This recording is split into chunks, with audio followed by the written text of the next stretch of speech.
আসসালামু আলাইকুম। কেমন আছেন আপনারা?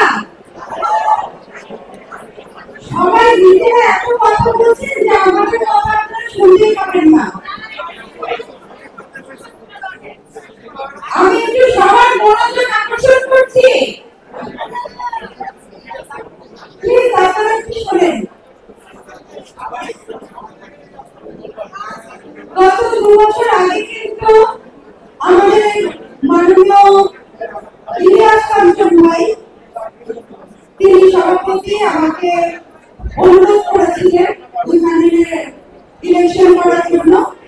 তো আমি ওনাদের প্যানেলে গিয়েছিলাম, ইলেকশন করেছি। তখন আসলে বুঝিনি যে 2টা বছর আমাকে কষ্ট পেতে হবে। 2টা বছর সত্যি আমি অনেক কান্না করেছি, অনেক কষ্ট পেয়েছি।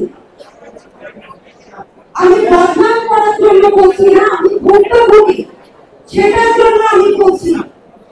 আপনারা ক্ষুদ্র ক্ষুদ্র স্বার্থের জন্য বৃহত্তর স্বার্থ কিন্তু আপনারা বিসর্জন দিতে যাবেন না।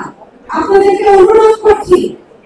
আমাদের এখানে সম্মানিত দ্বিতীয় মহান, তিনি সবসময় ছবি করেন, আপনারা সবাই জানেন। আমাদের এই চলচ্চিত্রের জন্য অনেক ছবি দরকার, আমাদের